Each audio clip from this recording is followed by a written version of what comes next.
Good evening, you're watching Left, Right and Centre. I'm Nidhi Razdan. The situation in Jammu and Kashmir remains tense today, 4 days after the killing of Hizbul Mujahideen terrorist Burhan Wani. The Prime Minister chaired a security meeting in Delhi this morning, hours after his return from Africa. But is New Delhi actually disconnected from what's really going on in the state? Is the centre looking at the problem and the anger purely from a law and order perspective? Is this the time to reach out politically in Jammu and Kashmir?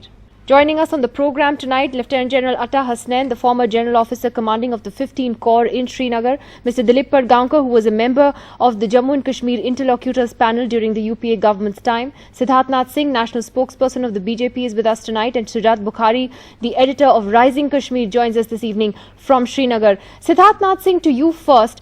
The Prime Minister, of course, held this meeting on the security situation in J&K literally hours after returning from his four-nation tour of Africa. But there has been criticism, Siddharth Nath Singh, that the Prime Minister had nothing to say. He was, while he was on tour, of course he was on tour, and that's not being criticized. But should there have been some kind of a statement, even a tweet, something from the Prime Minister in the course of the last 4 days?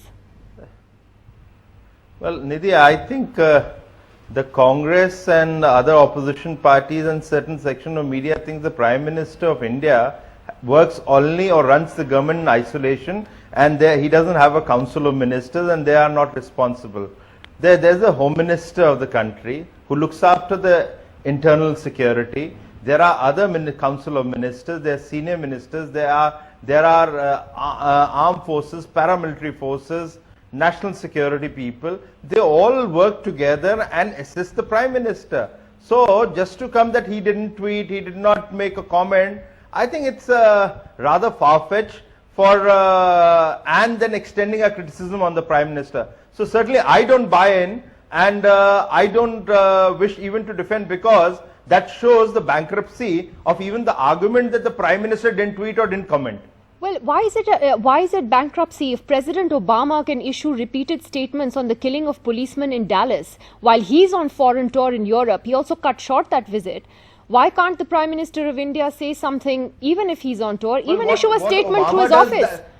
Is that the yardstick for India to be run? No, I'm sorry. Is that the yardstick, Nidhi, for India to be run, that what Obama does, India has to do? Or what the China does, India has to do? I don't think that is the way it is to function. India has its own independence. It's a sovereign country. The Prime Minister of India is a sovereign, he's the head of the state of sovereign India. It's his ability, his decision, how he is running the situation in India, whether he is in India or abroad. That is not to be left with the media or the opposition party. Well, the media does have a right to ask. In this democracy, you are allowed to criticize, but that could be. It's not a question of criticism, Mr. Singh. I know the BJP gets touchy when asked about the Prime Minister, but it's just a question. It's just a question. If the President of the United States, if he can comment on the killings of policemen, there were policemen killed as well in Jammu and Kashmir. It's a very serious situation there. I am asking whether one statement, even asking for peace, asking for normalcy to return. I'm not getting into a debate that Nidhi Razdan and NDTV wants it. I will not get into that debate with you. But the Prime Minister's dignity, his decision making, his running of the government cannot be lowered to a debate on a channel that why the hell he did not do it. And I'm not touchy about it. Actually, it has nothing to do with the Prime Minister, and it has nothing to do with his dignity. It has to do with people being killed in Jammu and Kashmir with a serious security situation there. It is not. It's not about Mr. Modi. That's what I'm trying to say. He is the Prime Minister of India. He is the Prime Minister of India, which is why I'm only asking a question. You don't have to get angry, Mr. Singh. Shujat Bukhari, would you have liked to have heard from the Prime Minister earlier? Nidhi, I don't know why you get agitated. I'm not agitated, Mr. Singh. You are. You get very upset if you're asked a question. I'm not getting into an argument with you. I said to you in the beginning. Dilip Padgaonkar, was it important to hear from the Prime Minister earlier, you think? It was extremely important for the Prime Minister to speak up. Lives have been lost on both sides. The situation seems to have gone out of control. No one quite knows whether there is a plan A, let alone a plan B, to confront the situation. We are going to talk about it later, but things are far more complicated today than they were, say, even 4 or 5 years ago. And I think what the state desperately needs is a healing touch. And beginning towards that healing touch would have been a statement from the Prime Minister saying that he deplores the loss of lives, that he is very concerned about the situation, and that his Council of Ministers are working together to ensure that peace and normalcy return to the state as soon as possible. So yes, I would really have wanted the Prime Minister not just to send a tweet, which he does for many other occasions, but in such a grave situation, a word, a healing word from him would have been most welcome.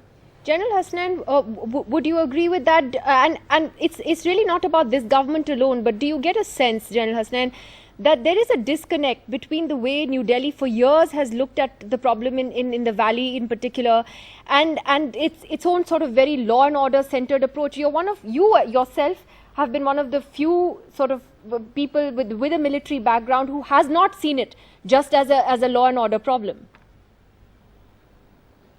Nidhi, the first part of your question is a very political thing on which I will reserve my comment.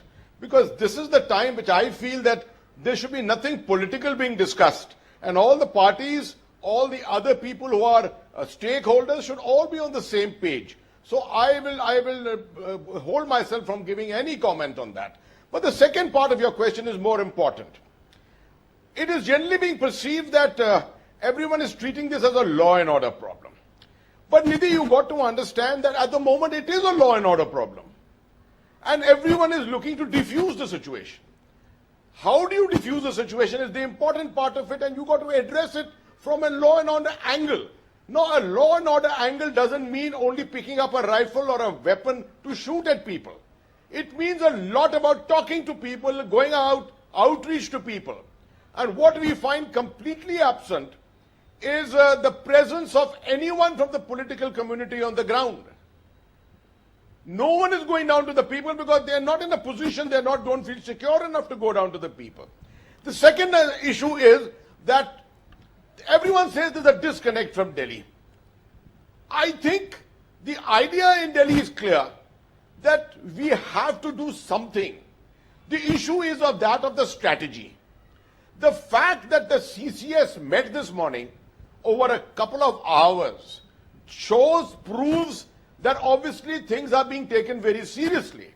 The CCS doesn't just meet out of turn all of a sudden. It has to meet only when the issues are really getting out of hand. I think they are being addressed at the moment. But it's a very, very difficult situation, and it will have to be so complex that you will have to decide first how to diffuse the situation and then decide on the larger strategy of outreach. Shujat, do you agree with that, with what General Hasnain is saying, that he believes there is a strategy? It's the issue of a strategy. Delhi knows what it wants to do, and the very fact that the CCS met for a couple of hours, he says, proves that things are being taken seriously. Is it, or is it because there is panic here now that the situation is really bad on the ground? See, Nidhi, there is no doubt about the fact that the situation is very bad, but the problem vis-a-vis Kashmir has always been that whenever there is a situation like this, there is a feeling that decision will be taken in Delhi. If you remember 2010 also, the then Home Secretary announced the relaxation of curfew from his drawing room.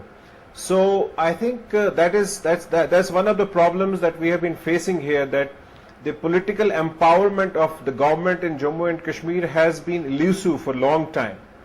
That is one, and I agree that there has been a law and order problem and the situation has not been handled properly. But as General Hasnain was saying, that people have to actually reach out, the political parties have to reach out to the people, but they are not in a position to reach out to them. And it takes us to the main question of the problem, that unless and until we reach out to the people politically, because it's a political problem, and unfortunately it has been only seen through the prism of law and order and strategy and security, and that's where the government of India has faulted. So I think that as of now, right now, what we need is that you have to break the cycle of the violence. While I'm talking to you, another boy has been killed in Kupwara. So that means that the cycle is not breaking, and unless and until the cycle breaks, and for that you have to actually put your heads together, the government, the administration from Delhi to Srinagar. Absolutely. They have to think that how this cycle will break. And I mean, as long as people are getting killed, for last 2 days I have been hearing the ministers in Delhi speaking. They only say that Amarnath Yatra will be protected. The Kashmiri Pandits, we are assuring them that nobody is going to harm them, but nobody is talking about the death toll. I mean, it is enormous. 32, 33 people have been killed so far. Yeah, Nobody yeah, is saying that so many people have lost their lives.